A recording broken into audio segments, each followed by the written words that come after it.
আমরা নির্বাচন কমিশনকে যে সমস্যাগুলো হচ্ছে এবং আমাদের সামনে যে সমস্যাগুলো হবে সবগুলো বিষয় আমরা তাদেরকে জানিয়েছি।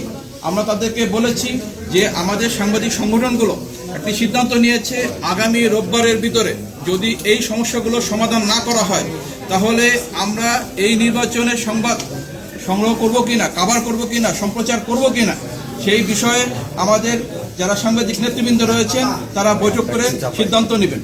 আমাদের নির্বাচন কমিশন থেকে যে কার্ড প্রোভাইড করা হয়, গাড়ির যে স্টিকার প্রোভাইড করা হয়, সেটার জন্য এবার যে নতুন নীতিমালা করেছে অনলাইনের মধ্য দিয়ে সেটি আবেদন করতে হবে।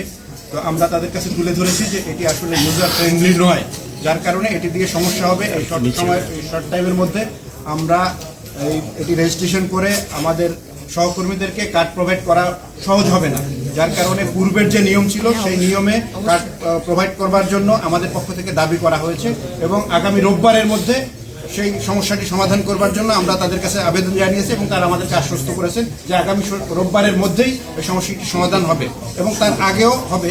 এবং যে সমস্যাগুলো হয়েছে এই যে নতুন নীতিমালার কারণে সেটি তারা স্বীকার করেছে, হ্যাঁ কিছু সমস্যা এখানে হয়েছে।